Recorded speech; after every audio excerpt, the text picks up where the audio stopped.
unos meses ya, en mayo, específicamente el 11 de mayo, tuvimos la oportunidad de platicar aquí en los periódicos con Gustavo de Hoyos, expresidente de la Confederación Patronal de la República Mexicana y también dirigente de una agrupación que surgió también el año pasado, en 2020, Alternativas México. Y por supuesto, hoy le damos la bienvenida una vez más. Ha sido Gustavo de Hoyos no solamente un personaje promotor de la alianza de los partidos de oposición para las elecciones del 2021, sino también alguien que ha impulsado el que se pueda hacer frente en términos políticos y también en términos legislativos el proceso de revocación de mandato. De manera que le damos aquí en los periódicos. En los últimos días, usted corríjame, yo he sentido por lo que he visto que muchos de los opositores y que estaban a favor de esta consulta del próximo año han venido cambiando su discurso, como que ya no les gustó mucho la consulta del próximo año, aunque lo organiza el INE. ¿Sí es así, Gustavo de Hoyos? ¿Han estado cambiando ya su posición? Déjame, Alejandro, dar un poco de antecedentes, Álvaro, para tratar de interpretar lo que a mi juicio está ocurriendo hoy en día. Un poco empiezo comentando con la audiencia que el conjunto de los partidos políticos desde el 20 de diciembre de 2019 hicieron a través de sus legisladores federales y las legislaturas la reforma constitucional que instituyó a propuesta del presidente López Obrador la revocación de mandato. Desde el 20 de diciembre se aprobó este cambio en la Constitución. ¿Qué es lo que ocurrió, Alejandro, Álvaro, audiencia? Que pasaron los días, pasaron las semanas, pasaron los meses, y el 17 de junio del año pasado era la fecha fatal que se establece en la propia Constitución para que el Congreso, a propuesta del presidente o a propuesta de cualquier otro legislador, aprobara la ley reglamentaria de revocación de mandato. Varios en la sociedad civil, entre ellos yo, estuvimos señalando una y otra vez la importancia que un proceso de esta envergadura, que tuvo personas que se expresaron a favor o en contra, cualquiera que fuera nuestra opinión, sí o sí tuviera una ley que estableciera requisitos, los tiempos para llevarla a cabo. No es un tema menor, es la posibilidad, déjenme decirlo así, de que por primera vez en la historia un presidente sea cesado constitucionalmente antes de que concluya su encargo. ¿Qué fue lo que ocurrió? No puedo asegurar las razones, pero tuvieron que pasar 592 días desde que se aprobó la reforma constitucional para que, en este caso, el senador Monreal, el 4 de agosto, presentara la iniciativa. Asumimos que la iniciativa concordante con la visión del grupo parlamentario mayoritario y del propio presidente, pero repito, 592 días después de que pudo haberse iniciado. En el camino, muchos, entre ellos el que les habla, estuvimos insistiendo en espacios como este, pero además en los tribunales, sobre la importancia de que se legislara oportunamente. Y yo, particularmente a título personal, y el Consejo de Litigio Estratégico, un organismo en el que participo, desde marzo del 21 demandamos al presidente López Obrador, demandamos al Congreso en sus dos cámaras por no emitir a tiempo, una vez que se había vencido el plazo, la legislación. ¿Qué fue lo que ocurrió? Que, insisto, hasta el 4 de agosto se presenta esto. Pero no solamente esta situación, Alejandro, Álvaro, sino que después de haberse presentado, y que pues, no es un tema menor, genera opiniones a favor o en contra, el 15 de agosto, el senador Monreal, el autor de la iniciativa, varía la parte medular de esta legislación, que cuál es, qué tipo de preguntas se va a realizar. La revocación de mandato, así estaba la iniciativa original del senador Monreal, preguntaba si tendría que revocarse el encargo del presidente por perder la confianza.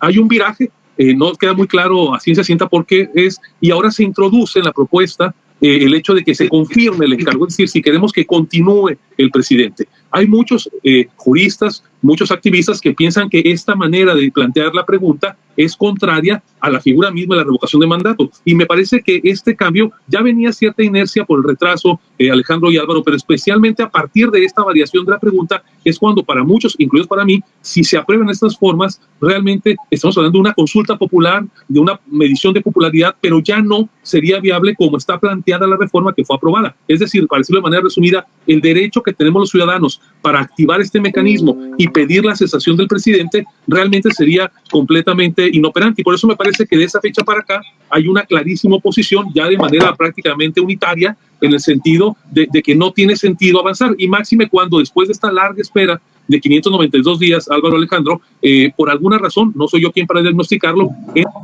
las prisas para convocarlo en un periodo en 4 días, se intenta en 2 ocasiones, el 18 y el 19 de agosto, de manera fallida, porque tiene que ser la comisión permanente quien lo haga, y en la realidad que estamos hoy en día, donde estamos parados, y con eso concluyo mi respuesta, y perdón por la extensión, porque me parece importante el contexto, es que según se dice, según ha trascendido, el grupo parlamentario mayoritario, el de Morena y sus aliados, pretenden aprobar algo, y digo algo deliberadamente porque ahorita explico un poco más, algo el día de la instalación de la próxima legislatura. Lo que hoy se dice, y así lo manifiesto porque no hay una evidencia, es que se promoverá ya no una iniciativa de ley reglamentaria de revocación de mandato. Parecería que ya hay claridad de que una pregunta por ratificación implicaría ir contrario a la norma constitucional, y entonces parecería que se están decantando por hacer una consulta al amparo de la ley de consulta popular que ya existe, que fue la que se utilizó, por ejemplo, en la consulta del 1 de agosto de los expresidentes. En pocas palabras, hoy estamos en un punto donde no está muy claro qué tipo de legislación y qué tipo de ejercicio, y por otro lado, también hay que decirlo con claridad, conforme se aprobó la reforma constitucional, se requieren para activar el mecanismo prácticamente 3 millones de firmas. Es muchas personas que tienen que dar su consentimiento, y parecería que incluso quienes estamos más a favor del ejercicio, por una o por otra razón, los plazos para que se pueda cumplir con esto cada vez se ven mucho más cerrados. Perdón, en los términos en los que está planteando el grupo mayoritario, del grupo oficialista en el Congreso, en esos términos, sencillamente, ustedes, me refiero no solamente a ti, Gustavo, sino a otros que habían manifestado su planteamiento de ir a una revocación de mandato, sencillamente no le entrarían.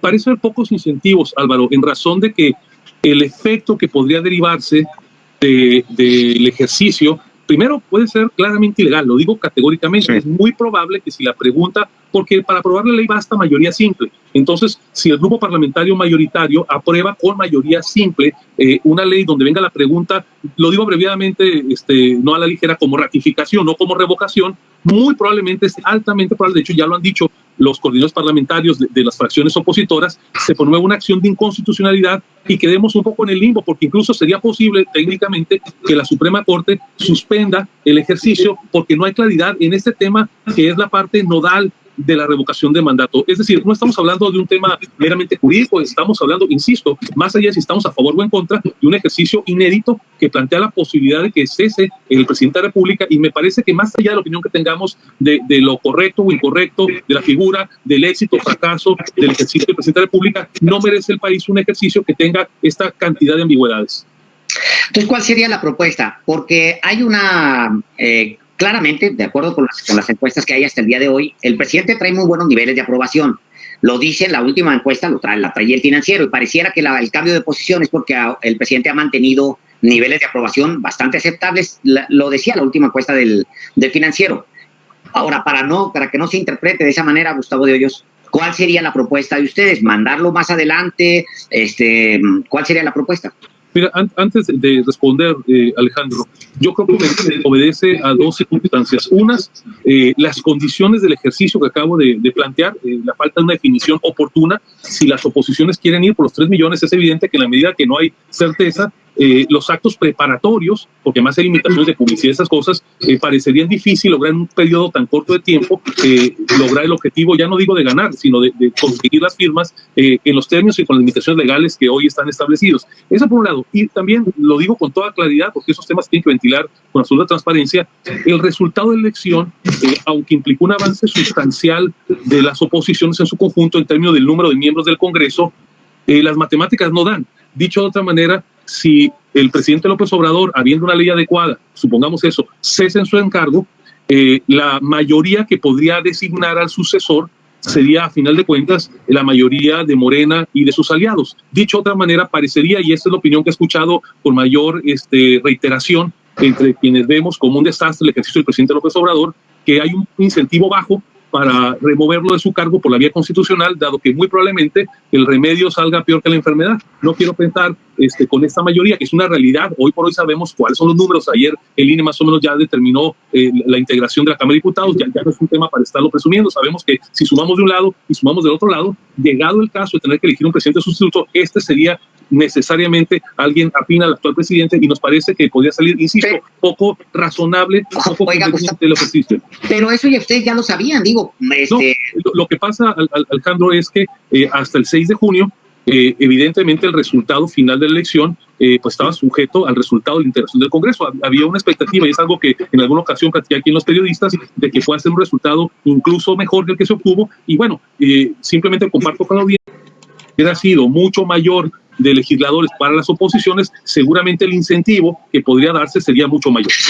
Ahora, también es verdad que, por ejemplo, la vez pasada que platicamos, Gustavo, textualmente lo dijiste. Lo voy a decir categóricamente. Gustavo de Hoyos y Alternativas por México va a impulsar que en el mes de marzo, cuando se lleve a cabo el proceso constitucional de revocación de mandato, haya una cesación, una terminación anticipada del periodo de la gestión del presidente Andrés Manuel López Obrador. Esto fue parte de lo que platicamos la vez pasada y agregaste. Estoy absolutamente convencido de que lo mejor para el país es que el presidente López Obrador cese por la vía institucional su mandato. A la pregunta, ¿en este objetivo trabajan juntos tú y Claudio X González? La respuesta fue, lo hemos comentado. Todavía este proyecto no ha sido sometido a la discusión de las organizaciones de Va por México. Nos dimos un tiempo para después de acabar la elección. Estimo que a mediados de julio tendremos una definición ya a nivel institucional. Yo trataré de convencer a las organizaciones de Va por México y posteriormente a los partidos de oposición. A mi juicio sí hay un cambio, Gustavo, en esta intención de participar en el proceso de revocación de mandato. ¿No es porque están viendo ya muy fuerte a López Obrador? No, déjame reiterar lo que, y gracias por la cita textual, a lo mejor si yo trato de repetir no me ha salido tan bien, pero yo sigo, no, se agradece, ¿no? La realidad es que en lo personal, lo digo categóricamente y de forma enfática, sigo pensando, sin duda, que lo que más le convendría al país es que cesara en su encargo el presidente López Obrador. Respondí hace un momento el planteamiento o la pregunta de Alejandro en el sentido de qué está pasando, digamos, qué se está viendo. También aprovecho esta cita para reiterarte que a esta fecha, Sí por México no tiene una definición sobre el tema. Hay personas que están más escépticas del ejercicio y algunos, como es mi caso, lo reitero y lo ratifico, que vemos con mucha más simpatía el ejercicio que otros. Trataba de escribir hace un momento qué es lo que yo veo como una corriente de opinión dominante. Pues habla de que hay pocos incentivos. Desde luego que yo sigo pensando que es un ejercicio que si tiene a tiempo, lo digo claramente, si cuenta a tiempo con una legislación adecuada, habría que intentarlo. Es una opinión estrictamente personal. Lo que me temo, por lo que ha trascendido, es que la legislación que se apruebe no sea una de revocación. De hecho, he estado publicando consistentemente yo en las redes sociales este viraje de revocación por ratificación. Creo que si realmente el presidente quiere someterse y ser el primero en la historia, porque así lo ha venido planteando, a un ejercicio de este tipo, lo que debería de instruir a sus aliados en el Congreso es para que la ley realmente plantee un ejercicio revocatorio. Yo creo que si así se aprueba la legislación el día 1 de septiembre, Álvaro y Alejandro, es bastante probable que los incentivos para que más opositores participen va a crecer de manera exponencial. Por el contrario, si se aprueba como una ratificación, creo que está destinado al fracaso del ejercicio. Seguramente tendrá una participación porcentual muy parecida a la de los expresidentes, por no tener una consecuencia jurídica, vaya. Bueno, como se trata de un tour de force, que como se trata de una vencida, sí lo es. Al final el presidente pues, lo está promoviendo porque él sabe que se va a someter a un ejercicio donde él puede salir ganador. Y eso se vale en una democracia. Pues él está diciendo, yo quiero ese ejercicio porque puedo ganar. En su momento ustedes estaban también muy echados para adelante en esa idea del también podemos ganar. De hecho, yo los sentía incluso más a ustedes, mucho más echados para adelante. Ya los veo medio tristeando, en mi opinión personal. Los veía a la hora de, no, que se vaya el presidente y tal. Y ahora los siento echados para atrás. Yo tengo mi respuesta, que son las encuestas. Gustavo, si usted tiene pues sí, los términos y si se termina de cocinar o no. Lo que pasa es que no hay una variación sustancial. Realmente las encuestas no han tenido un cambio sustancial en los últimos meses, hay que decirlo con claridad. Claro. Yo creo que eso no ha cambiado mucho. Me parece que tiene que ver, un ejercicio de este calado, igual que unas elecciones, requiere un periodo de preparación de la oposición y de los oficialistas. Es evidente que este gobierno y cualquier otro esté en una mejor condición de procesar un ejercicio de esta profundidad en un corto plazo que lo que pueden ser las oposiciones. Pero mira, creo que el punto clave es este. Si el presidente, y voy a usar tus términos, quiere jugar a las vencidas, pues que no cambie la correlación del banquito donde nos apoyamos. A mí me encantaría estar ahí jugando a las vencidas, pero pues tenemos que ver que el banquito para poner el brazo esté parejo. En este caso hay un cambio. Para ver el banquito parejo, Gustavo de Hoyos, sería que la pregunta quede que hable de revocación de mandato.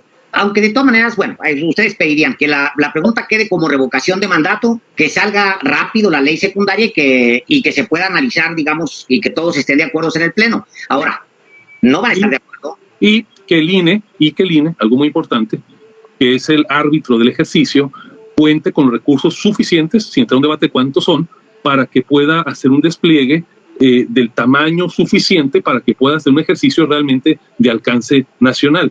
Yo creo que esos son los dos elementos fundamentales, Alejandro. Una pregunta correcta, desde luego una ley en su conjunto, ¿verdad? Pero la pregunta es la parte medular, y que el INE tenga oportunamente los recursos para poder preparar adecuadamente el proceso, que nos dé una certeza razonable a todos, a los que están por que se quede y a los que queremos que se vaya, de que en el lugar donde vamos a votar habitualmente, pues habrá, digamos, la facilidad para que los ciudadanos puedan concurrir de manera libre y oportuna. Creo que si el presidente López Obrador realmente quiere innovar en esto, tendría que ocuparse de las dos cosas. Si no, pues unos dirán que es por una cosa o por otra cosa. Me parece que si él está decidido a impulsar este ejercicio, no deberían darle tantas vueltas, cambiando la pregunta, escatimando el curso al INE, etcétera, ¿no?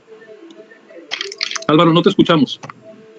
Otra vez, es que le piquito aquí por el ruido, pero yo le pregunto, Gustavo de Hoyos, te pregunto, ya en otro tema, aunque finalmente forma parte de lo mismo, después de integrar la coalición va...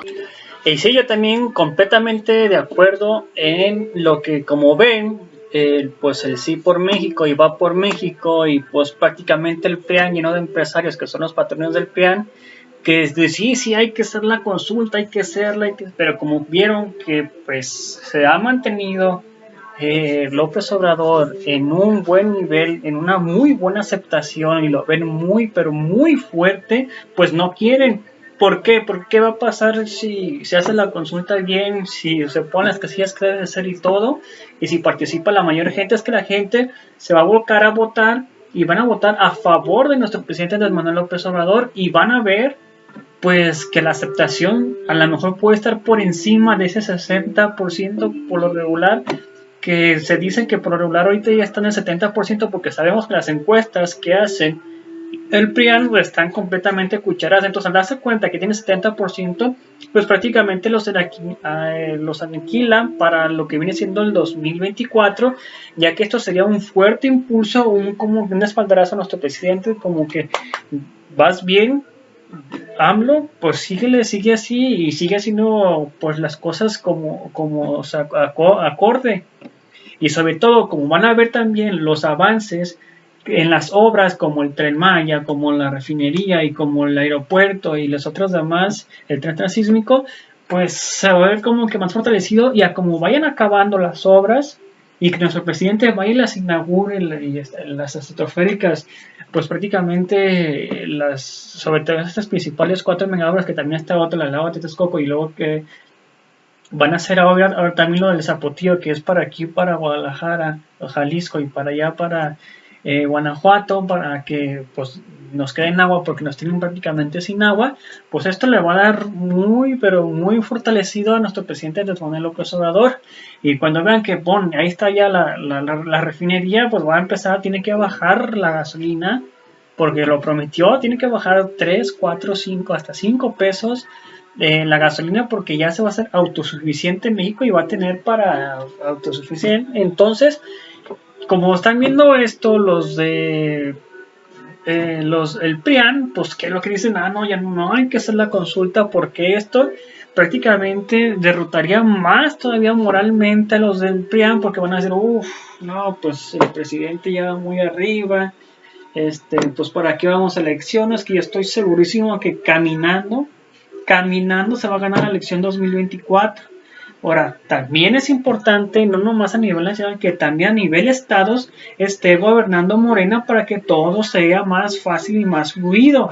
Porque ustedes saben que cuando se hace una reforma en una reforma constitucional se ocupa también 16 o 17 congresos que estén a favor de la reforma, y así se sea todo más rápido, porque así tienes que estar negociando con los demás gobiernos, y sí, entonces si llegara a gobernar Morena todo sería más fácil en todos los estados. Así que, pero pues bueno, amigos, los invito a que se suscriban, comenten, like y compartan para que mucho más pues nos vean. Nos vemos en el próximo video. Hasta pronto, bye.